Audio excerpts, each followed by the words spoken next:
What's up, everybody? Welcome to The Rewind, Smacked Raw's show where we usually run down the latest week in wrestling between AEW and WWE. We're your hosts. My name's Kyle Tyson.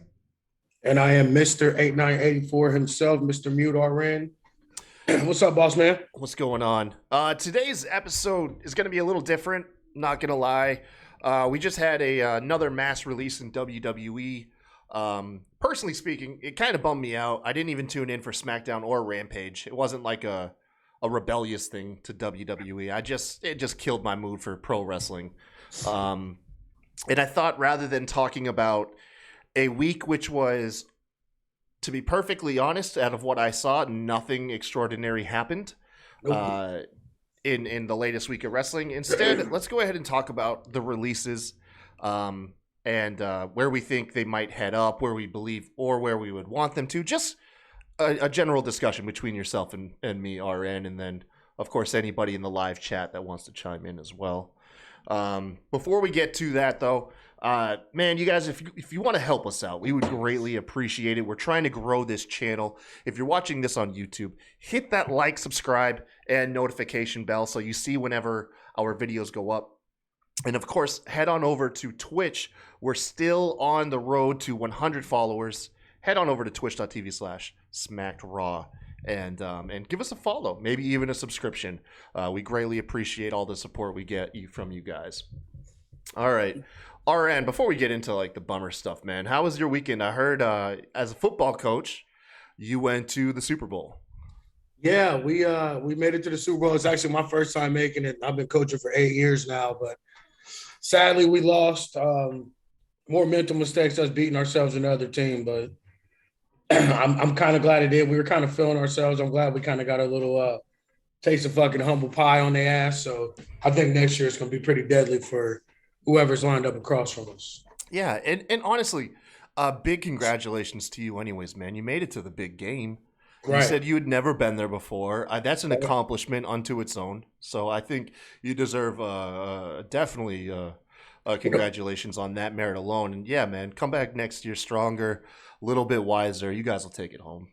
Yeah, the best part about it is it made me feel good. Like, they made us take a bunch of dumbass pictures and shit. We just lost the big game. So, like, the boys are crying. We're all mad.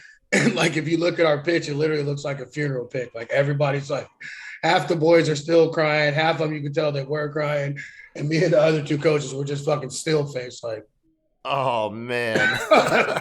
It was so fucking funny. Somebody sent it to me, like, did y'all's dog die? Like, nah, bitch, we just lost the Super Bowl, man. Y'all making us take all these dumbass pictures. Get the pictures beforehand. Why do you want the immediate reaction after you lose? It's like Joe Rogan in UFC interviewing the losers of fights, man. Like, why do you want those opinions? God dang, man. But nonetheless, I'm happy for you guys that you made it as far as you can. Hopefully you have a good crew of kids that'll grow and learn from the experience, you know. Absolutely. You check out UFC on Saturday? Yeah. I actually had a bunch of people over at my house. We all watched it. Man, what a show. That topped about, what was it, like 8 knockouts out of like 10 or 11 matches, something like that? They did. They had a streak of 6 TKOs. Yeah, they had I think they had 7 TKOs and knockouts throughout the whole night, 6 of which were just back to back. It's crazy. Yep. I don't think I've ever seen that. Like, no, I'm not like an aficionado like you guys do, but like the big pay-per-views, especially the title fight pay-per-views, a couple of my buddies are like diehard, so we get almost every pay-per-view. I don't remember a card with that much action like that, like from start to fucking finish. Like, that was crazy. Yeah, it was fantastic. What'd you think of? I think his name Chris Barnett, the dude. My twin brother. Yeah.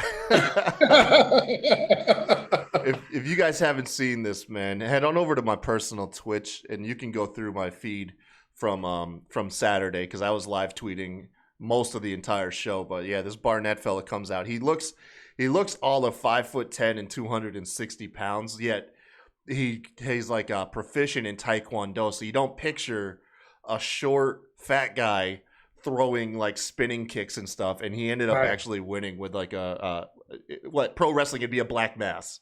He ended up knocking a guy out with a black mass, And think of Willie Mack in if he was a UFC fighter. That's pretty much about the gist of it. Jesus, dude, it was so good. Yeah, and then I always forget the kid's name, the Irish kid. Oh yeah, I forgot his name too, but Connor 2.0 essentially. Literally. Yeah. They kept showing that little nerdy ass picture of him as a little kid with Connor and shit, bro. That shit was hilarious. Yeah. No, there was a lot of fantastic fights from 268. If you ever are wanting to like dabble, like if you've ever been on the fence of watching UFC, that would be the one to go back and watch. If you want a show to make you a fan. And it's not just for the knockouts. There was a lot of story behind a lot of the fights on the main card. There was a passing of the torch. There's a woman who's constantly been the underdog in all of her title fights, and yet has won 6 out of 7 She's won 6 out of 7 fights that she's been the underdog. You had that blood feud between Kamaru Usman and Colby Covington, Mr. MAGA. The only thing I hated about that, like, and I don't hate Kobe because I know what he's doing. I know he's just playing a character. He was on the verge of losing his job until he started supporting Trump and all of that. Yeah, but my thing is like, don't let us in on that curtain like that exchange they had at the end. I'm like, motherfucker, dude, I already knew it was all show anyway. He already closed that curtain, bro. He's already closed it. Yeah. No, did you see it from today? Like, as of today, he's already back on his stuff. Yeah, but it's like now it's like I can't take you serious, bro. Now I know you're just trying to audition for WWE after you're done fighting. Like, yeah. Which, by the way, I think I'm kind of over the MMA pro wrestling crossover. I don't know, man. It kind of like irks me seeing like MMA guys getting like a lot of spotlight. It was cool for a while, but it does kind of. I don't mind it if that's who you are as a person. You know what I'm saying? Like. But he already admitted to us, like they told him he was boring. His fighting style was boring. He wasn't entertaining. So he came up with a character. Like, yeah. You know what I'm saying? If it's something like that, like his shit, like, But like, if it's like just who you are, like Conor, like that's fucking Conor McGregor. Yeah. Like that's not a character. He's a piece of shit. Dude. Yeah. He's out there punching old men in the fucking pub. That's what I'm saying. Like that's his liquor. Right. Exactly. That's it. Even you know what I'm saying, like even like the guys we all grow like Rampage and all them. Those guys that's who they were. You want to hear a funny story about Colby you're probably not aware of. So in the midst of all of this, like in the very beginning of him playing this character, he kicked it all off with disrespecting Brazil. Chael Sonnen did the same thing. Yeah. That was a trash town and all this other shit. I remember. Yeah. So he was down there. And former UFC heavyweight champion Fabricio Verdum, who's Brazilian, pegged this dude in the head with a boomerang. And Colby called the police on him. So I guess he is taking the character serious then. Yeah. All right, Karen. Oh, man. Yeah, no, Colby, I'll quote UFC really quick, and then we'll go into the releases. But yeah, Colby came out, I think, as of today or possibly yesterday. And he said he's a cheating coward. I have no respect for that guy. He's obviously a cheater. He cheated in multiple fights. He was holding my glove tonight against the cage in the first round. Yeah, a bunch of BS. Oh, he got his face beat off. I will give him props for beat off that man. I will give him props because normally a lot of people Usman drops with some of those punches, so I will give him credit for that. But bro, he mangled that man's face literally from start to finish. Like, yeah. Hey, props to him coming out to Kurt Angle. It's not his first time, but man, knowing that the crowd is going to chant "You suck" and still going through with the music is it's a power move. He's playing a heel. Like he knew what he was doing. That's another too where I hate it and love it at the same time. Like he knew exactly what he was doing.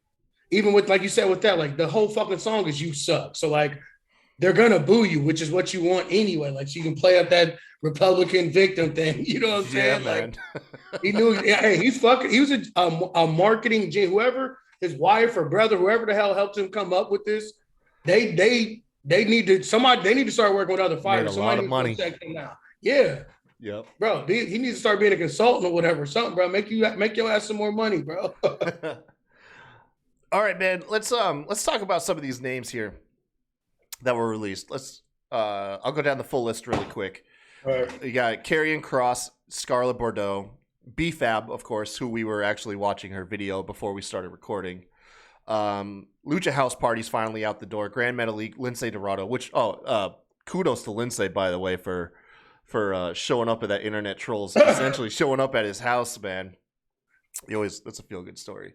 That was dope. Katrina Cortez, Ember Moon, Frankie Monet, Trey Baxter, Jeet Rama, Oni Lorcan, Zeta Ramir, Jesse Kamea, Nia Jax, Keith Lee, Harry Smith, Mia Yim, and Eva Marie. Good mixture of NXT and main roster. Right. Oh man. So let's go ahead. Let's talk about where we would like to see. Start at the top of the list. Let's just start at the top of the list and go down. Well, no, because then we'd end it with like Eva Marie. I don't want to top it off with talk about Eva. Instead of like just saying we can say both like where we think and then where we would like. We don't have to like fantasy book this thing, but let's just like kind of breeze over these names, give like a little highlight, some shine, and maybe what's next for him. I'll kick it off actually with Eva Marie. Honestly, the girl should be done with wrestling. Right. She could pop up back in WWE for one-offs. Just because she was released doesn't mean she's not going to come back. They'll bring her in to pop some sort of rating. There is obviously an audience for her, but honestly, she probably isn't going to wrestle anywhere outside of WWE. I would think she's just going to do movies and Instagram modeling. So Eva Marie is probably one of the least affected people because I don't think WWE or pro wrestling was their number one passion to begin with. Facts. What about you, man?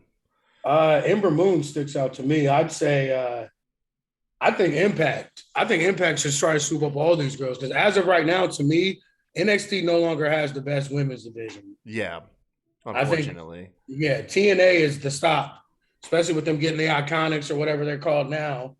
The inspiration. The inspiration, yeah. I think all these women, Frankie Monet should go back. You know what I'm saying? I think TNA or Impact, is the spot for where most of these women should try and pop up at. Yeah, I disagree. She's actually the only female out of that whole list I would like to see go to AEW. Just her character is so loud and boisterous, and her athleticism. AEW is known for their athleticism, but the only reason why I said that is because AEW is so top heavy on who they use. Like, yeah, she'd probably be a big deal her debut, but to me, I think she just end up sliding back down into obscurity and be on Dark and Elevation. You know what I'm saying? Well, they got 2 belts that you can go after. Oh, that's right. I forgot the Hoes Championship. The TBS Championship, man. That says hoes on there. I know hoes when I see hoes. But like I said, this isn't about being wrong or right. I could see her doing great in both promotions. We'll talk about Frankie Monet for a little bit. Her name is interesting from a couple of the news sources that I've watched. She is one of 2 names I think that was released, and age was cited as a thing. Because WWE right now, apparently there's a letter of preferred women, like some qualifications for the women that they're going to sign. And one of the big things is 25 and under. And Frankie Monet, of course, just turned 38. So age was potentially a factor in this. This just seems to me, this backslide, it's going to end up being a bunch of fucking models and cheerleaders again. And here comes. Man, we've done this before, ain't we? It just seems like that. Like I'm sorry. Like as I'm looking through the list of people who they're putting everything behind, like where are you going to find a bunch of 25-year-old women that can really wrestle? Yeah, it's like I said, they like to build them in-house. They're done with the people building their names on the indies. Right. Which the principle of NXT and everything now, I understand and I get. But you can't, this is not the way to go about it. Like you can't just out of nowhere go this way. Because now, like I said, to me, it just looks like we're going back to bra and panties matches. God, I hope not, man. Really hope not. Who else? I got one. Go ahead. Harry Smith. He has to go to fucking AEW and get with Lance. They got to get back together. Fill me in on Harry Smith. That's Davey Boy Jr., right? Yeah, yeah. Okay, Him okay. and Lance, they were a tag team. Lance Archer, that's right, they were. Yeah. Okay. Yeah, Killer Lance Elite, is out. I believe it. Archer's out injured right now from that moonsault. Right. Yeah, that makes sense because you get time off, then you come back with like a refreshed look, part of that tag team. I could see that. Yeah, and I mean, they were not just like a tag; they were a thing over in Japan. Like they held a bunch of the titles a few different times. Like they were all part of, I want to say, Chaos with Shinsuke, and while he was there and all that stuff too. So, yeah. Okay, so I got a fun one for you. Nia Jax. She needs to do, because she's not going to be able to get rid of the WWE stink.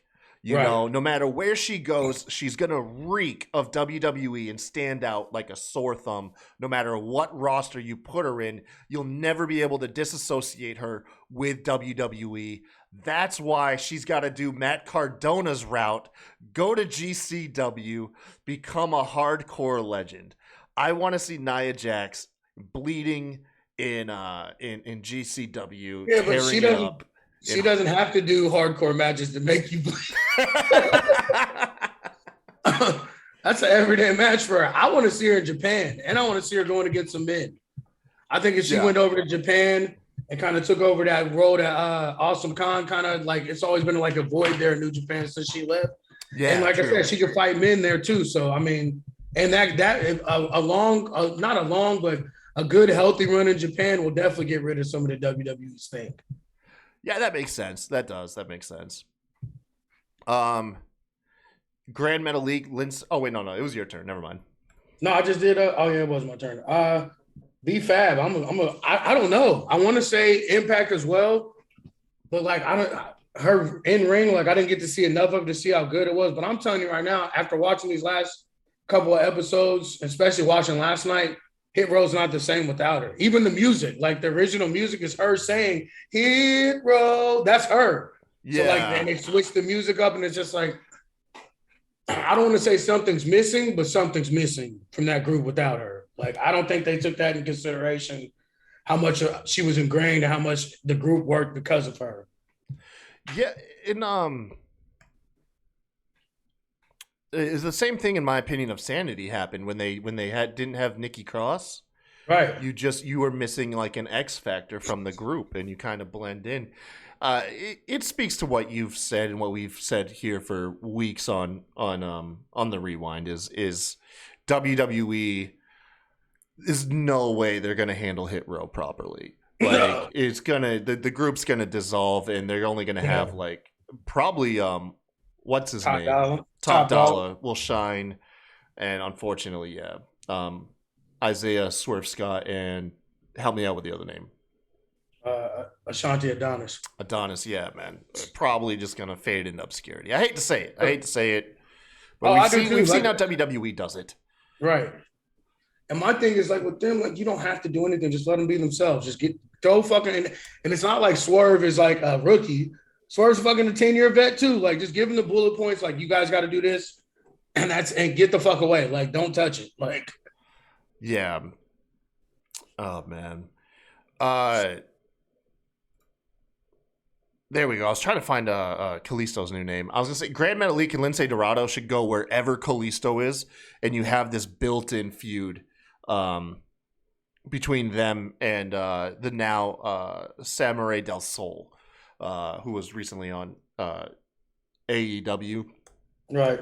Have him with who was he with? He was with who was he with at AEW? I forget the guy's name. He's huge though. Aerostar. Aerostar, thank you. Yeah, tag feud right away in like where AAA, AEW, wherever you guys want to do it, tour and just tear the house down everywhere you go. Just those two tag teams in a feud for the next year. I was gonna pick Ring of Honor for them, but there is no Ring of Honor. So yikes! Yeah. But that's what I say, man. I say, just go on. I hate to say carry on a WWE story, but like we just saw how great it was this last Wednesday. So I like to see more of that, man. Feud with Kalisto and Aerostar or Samurai del Sol. Um, I don't even know. I guess I'll go Karrion Cross. There we go.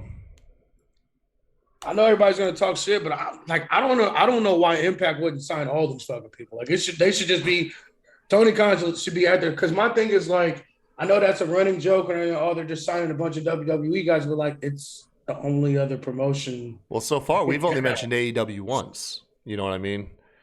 Yeah.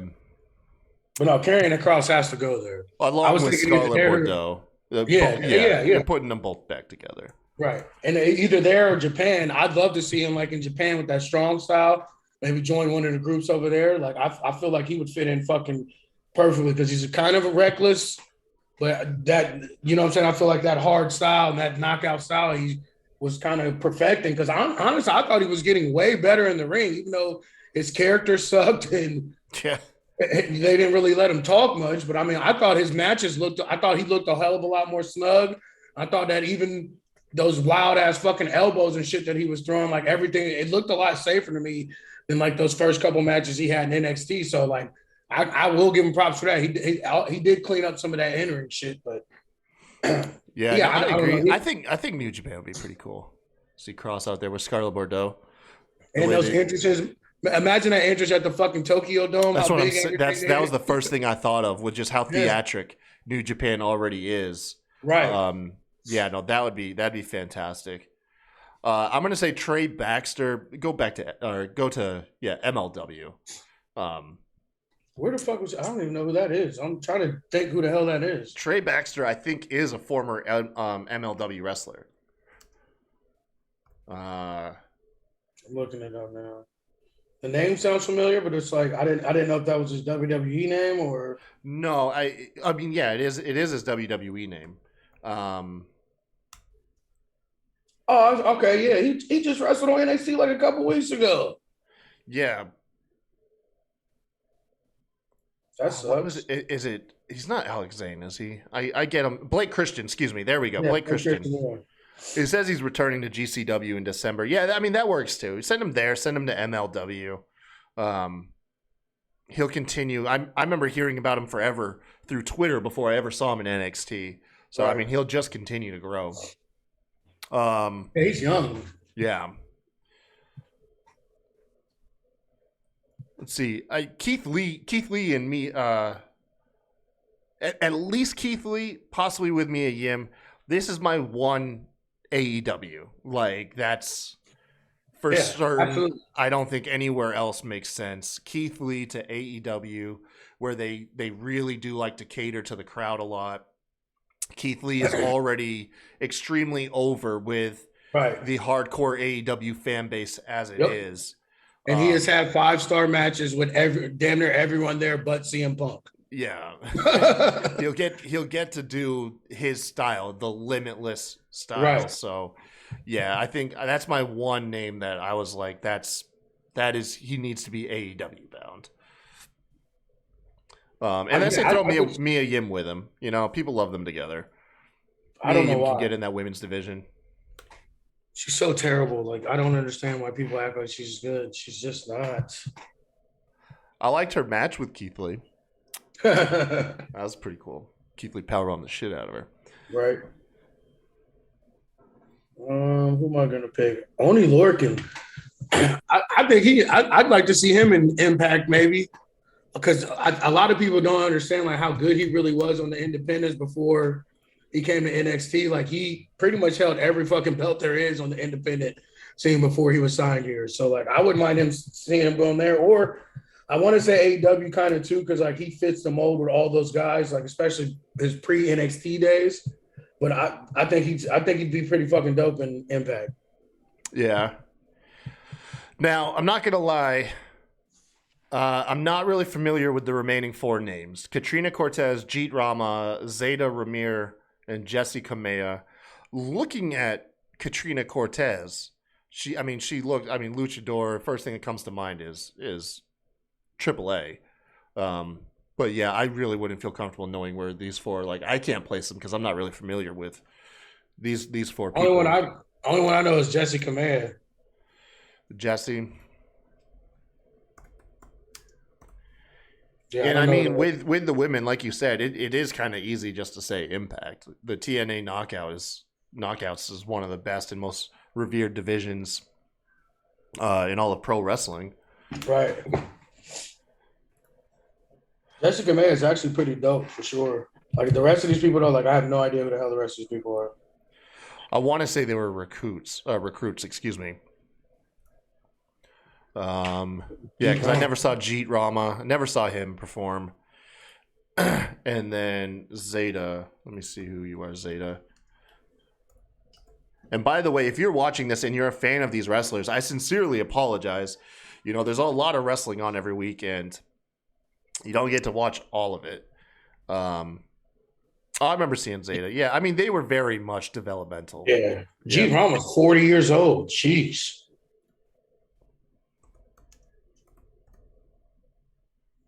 Oh, he was the other person cited for the age release. Yeah. Because apparently the rumor has it is there was either 10 more names that were on the docket to be released or may possibly still be released. It has come out. I mean, this is not like it's breaking news, but it has come out that NXT is no longer concerned with independent wrestlers and the 28 to 49 demo because they know that's AEW. So they want to go back to focusing in-house young guys, building them up. And so if you're a wrestler in your 30s, that's not Tommaso Ciampa or Johnny Gargano, what's considered a legacy NXT wrestler. Yeah. It's not looking too good. So yeah, Jeet, I saw Jeet earlier this morning, a report on him, and yeah, his age was what was heavily speculated because he's in his 40s. That's the one thing I'll say. They fucking love Johnny. I know that. And Tommaso. Yeah. Yeah, apparently there was a report that came out today because that has obviously been a heavy speculation is like, oh, if you're focusing on guys that are in their 30s and 40s and stuff, where does Johnny and Tommaso? But apparently they don't look at them the same. They're considered legacy NXT stars who are going to be used to help transition the audience into the 2.0 era. So, which I mean, you couldn't pick two better guys. I mean, they can be what those two guys can be whatever you need them to be. Damn it, Bama. That's a good one, too. Bama said Oni and Jesse could do well in NWA. I totally forgot about NWA. I always do. I don't watch it. Like, I like it not anymore. Like, it's been a while. After they took that hiatus, like, I never really got back in. They had just started building some buzz and steam right when that pandemic hit, man. I'm not going to lie. I used to watch it at work on my lunch break because it came on like this, like right when I went on lunch. So I'd eat my lunch and watch it at my desk every day. But like I said, I just fell off on it like completely. Like I literally always forget about NWA. Yeah. Once again, we never claim we're the most hardcore pro wrestling fans. Nah. Which are, and I think you're a bigger one than I am. You seem to have a wider palette when it comes to pro wrestling. Me, I'm pretty much just like AEW and WWE. Right. Well, my thing is like I hear about guys that I like and I follow them. So like I might know about one or two wrestlers in a promotion, but I won't know everything that's fucking going on. Yeah. All right. So let's do the AMA portion of this. This is actually pretty fun. We saw a lot of people respond to us online, and thank you so much. And if you ever want to take part in one of our episodes, man, please just follow us and DM us at Smacked Raw on Twitter. And of course, we'll bring your stuff up on air, man. Absolutely. The first one, let's do Bama's because he's here in the chat. Of course, he's working out on the elliptical, burning those calories. Let's go, Bama. Push it. His question is there a release that occurred that you think that the talent was custom made for the WWE system and they'll have a more different time elsewhere for whatever reason? That's kind of my reasoning for Nia Jax. Right. Is she feels like such a WWE person. I would say Chris Masters a long time ago. Chris Masters, whenever he got released, he felt like a WWE guy that really, and at the time there was like nowhere else.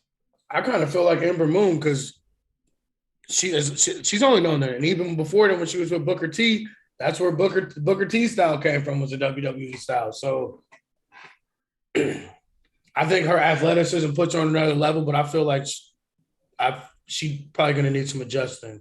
Yeah. Let's see what else we got here.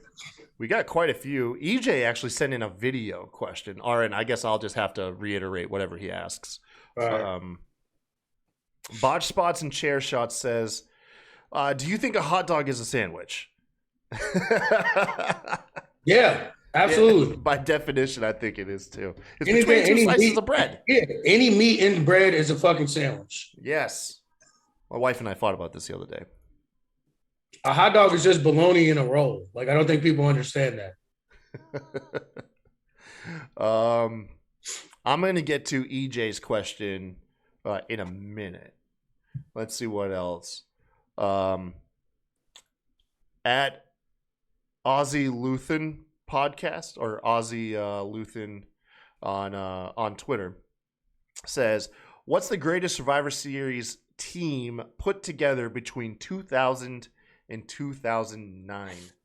That's too fucking hard. I don't have any research on that. Yeah, I'm gonna Google some really quick. Survivor Series past teams.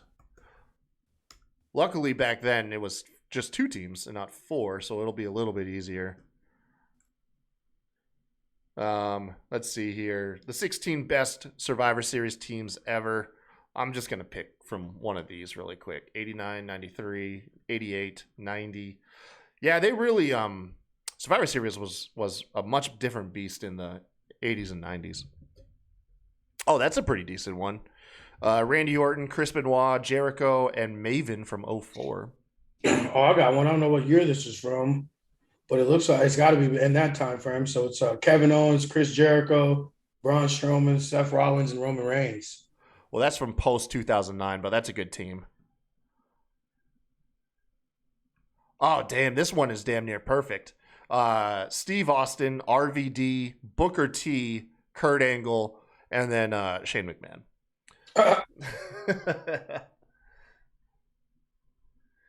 EJ says 2006, HBK, Triple H, the Hardys, and CM Punk. Yeah, that's it. Yeah, that's it right there. I'm not going to even argue with you. Let's see. Did this list have it? Yep. That's number 3 on this list. Let's see what the number 1 is. Actually, you know what? Given the parameters of 2000 to 2009, EJ nailed it. That was the best one within those years. The other 2 are the 1990 team of Hulk Hogan, Ultimate Warrior, and Tito Santana. And then number 1, The Big Show. Apparently, The Big Show beat up 7 guys. 3 of them was on his own team. I forgot he did that shit. Look at that. I guess this is in a kayfabe sense. All right, let's move on. Next question. From fan of the show, Bullet Club Hunter, on Twitter at BC Hunter WWTT. What is the worst WWE/F pay-per-view ever and why?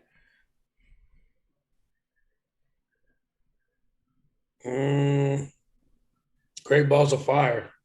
Yeah, that one actually had that's the worst concept. I think that had a good match.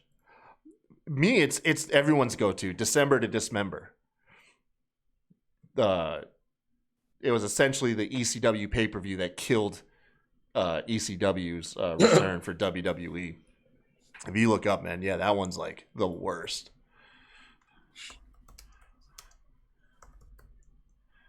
Let's see what a quick list says. Let's check out Cultaholic, their top 10 worst pay-per-views of all time.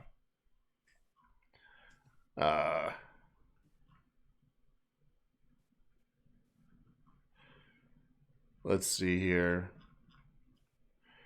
In Your House, Great White North. Oh yeah, that was before I was able to watch pay-per-views. All those 90s ones. That's beforehand.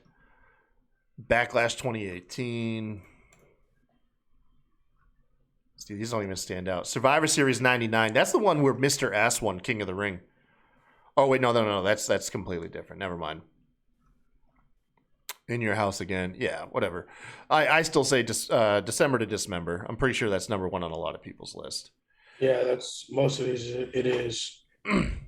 At Hillbilly Heel, who's also a friend of the show. I actually met up with him at Fight for the Fallen, the AEW show, and I gave him like fucking $50 worth of stickers. Hell yeah. He says, was Jeff Jarrett a horseman? Did you count him as part of the Great Faction? Hell no. He's a horseman like he's a member of Bullet Club. Okay? Like, he is not a horseman. I was always on the fence on that one, but because I mean, Mongo McMichael was a fucking horseman. Yeah. Mongo. Everybody loves Mongo, though. Yeah, but he was a fucking horseman.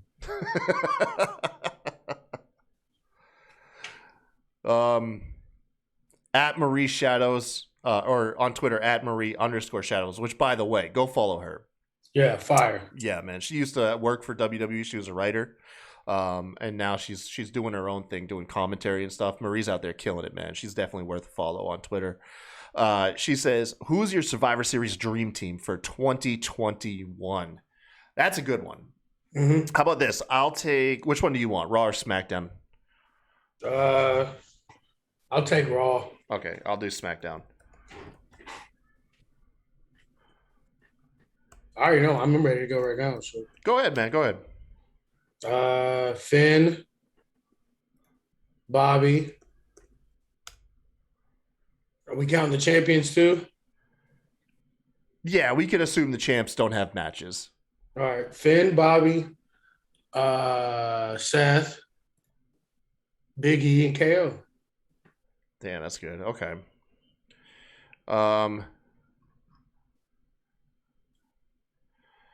Where is the WWE SmackDown roster? Here we go. I will go with, I mean, you got to go Roman. Right. I'd say do the Bloodline. Yep. And then, gosh, where's WWE's page? Here we go. Go with the Bloodline. And I would say, where are you? SmackDown. See, I want to make them all heels, so I can't do like right. Drew or Xavier. Who would be good in there? The Bloodline with, let's say, Sheamus and, man, you know what? I'm going to go Sami Zayn. I would say Baron Corbin, but the Happy Corbin shit's been pissing me off. So Sheamus and Sami Zayn with the Bloodline. That's it. And then let's do the women's rosters as well. We can't be sexist, you know. I'll kick it off just because I have the names in front of me. You got to go Charlotte. You got to go Naomi. Shayna Baszler, of course. Sasha Banks, and then Sonya Deville. Yeah, I don't know if this fucking list is accurate. It is not. So, I mean, Becky, you got to go Becky, Bianca, Liv. I guess even, I don't even fucking know what their roster is. Hold on, I'm looking. All right, so we're going to go Becky, Bianca for sure, Rhea, Liv, and Alexa Bliss. There you go.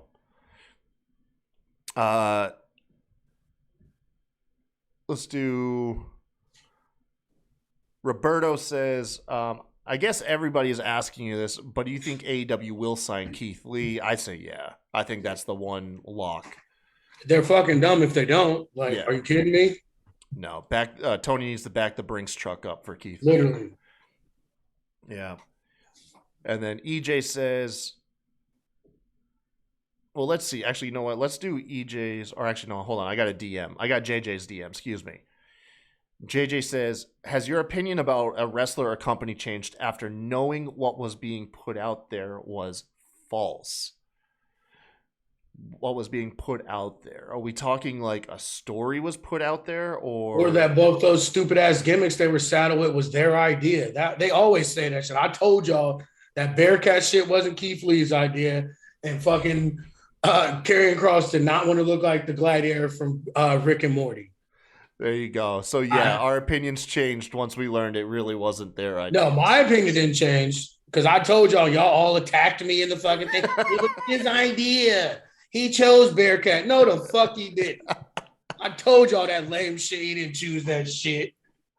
Oh man. Let's put EJ on the screen here. I have and then of course Aaron, I'll tell you what he asks afterwards. Where are you?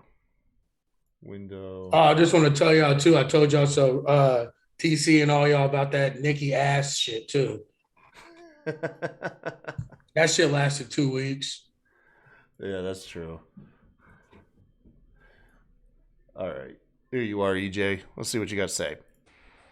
Hey guys, this is EJ from the Squared Circle Countdown. My question for you is in regards to the Survivor Series match between with the men's and the women's Survivor Series matches. Over the weekend, they released the participants for the respective brands in the men's and women's Survivor Series matches. And I feel it was pretty much lazy booking. With all the men and women a part of the writing team, you would think they would come up with a better way to get people invested in this match and book it better. But instead, they just release names and that's it. No build, no nothing. My question for you guys, to get your creative juices flowing, what unique ways would you do, or how would you book to get these 10 slots in the men's and women's Survivor Series matches filled to get people invested in watching Raw and SmackDown leading up to the pay-per-view Survivor Series? I enjoy the show so much, and I'll leave you with this. Happy Rusev Day. Happy Rusev Day, my friend. Hey guys, this is EJ from the Sports Circle Countdown. Hold on. My question for you is in regards to playing the question over again. So EJ pretty much states that obviously the announcement of the Survivor Series teams on Twitter was extremely lazy booking. How would we have booked the creation of the teams to drum up interest not only in the pay-per-view but Raw and SmackDown themselves? I would have picked a captain. I would have had a battle royal for the captain of the team, and then let the captain pick his team. There you go. Okay. I'd put stakes on the line because the one thing that's been drawing us out of Survivor Series is it's all about brand warfare. Right. SmackDown's team is 100%. Or wait, no. Hold on. Which team is it? No. Raw's team. Raw's team is 100% SmackDown superstars from 4 weeks ago. Literally. So why would any of them care about representing the Raw brand? So what I would do is, combine what you said. Find out who your captains are, and then, throughout the shows, you have story beats where people are either trying to get on their team or avoid the team. But then on top of that, make stakes at the end. The winning team, I don't know, gets a battle royal for a world title shot afterwards or something. Put something on the line other than bragging rights of it's Raw or SmackDown is better. We called this. We knew this was going to happen, that the teams were going to be fucking literally exclusively made up of guys that just got there a week and a half ago. Yeah, it's. I did not personally expect for one of the teams to be 100% the former brand prior to the draft. But yeah, not only that, you got the likes of like Rey Mysterio and Seth Rollins, who obviously had that blood feud where Rey lost his eye and stuff. My thing is, why both of the Mysterios on there? Like, that's another thing too. Like, it just all. I literally from November until January, I don't give a shit what WWE does because it's normally ass. So I don't hold it against them. I don't do anything. It is what it is. Yeah. According to Uncle Dave Meltzer, so take it with a grain of salt, but the reason for the lazy and rushed booking was because they put too much time and effort into Crown Jewel and just threw Survivor Series. WWE, the easiest thing they could have done is just put the draft on after Survivor Series. That's all you had to do. Literally, the Raw after Survivor Series, run the draft, and you'd avoid all this BS, and you can still somewhat make your brand warfare makes It just sense. boggles the mind how people who are in these positions and have been doing this for so fucking long continuously trip over their own feet. Man, I don't know. Don't know. Last question. Once again from EJ. He just asks us, what's our top 5 wrestling promotions and brands that we enjoy watching? Mine is, of course, going to be AEW, Dynamite, and Rampage. And then I'd say SmackDown. I mean, I really only watch the 3 WWE brands and AEW. So by default, I guess I have to just answer Raw, SmackDown, NXT, Dynamite, and Rampage. Well, my list is pretty much the same. Just take off Rampage and put in Impact. There you go. I really enjoyed Bound for Glory. Fired. Impact's got a fire-ass roster.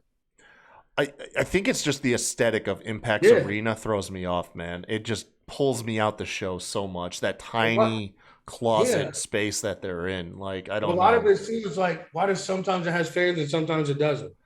Like, I still haven't understand the rhyme or reason behind it. And I watch it every week. I just want that, like, pro wrestling atmosphere. You know, if you could pack 1,000 fans, you know, or 500 fans or something, like, you know, just get that crowd that can get deafening at points when stuff is good, but just it still reminds me so much of the empty arena. Right. You know, and it pulls me out, man. I bet I would love Impact if like I said, they were just putting on shows in front of fans. Like, yeah. I don't know, but that's it for me. That's it. That's it for the questions, man. Thank you, everybody that participated in asking the questions and hopping on and interacting with us, man. That's awesome. RN, what you got going on later this week? We are in a football tournament, like a holiday tournament for football. So I got practice for that, and that's pretty much it. This time of year is when I shut it down after football. Normally I'd be done after yesterday, but like I said, we ended up getting signed up for a tournament. So, I actually got if everything goes right, I'm going to an independent show this Friday and next Friday. Nice, man. Me, I ain't got much. I'm boring. My week was like the last week. You know, this week I'm taking it easy, man. But thank you guys for joining us, man. Until next time, y'all have a good one. See y'all next week.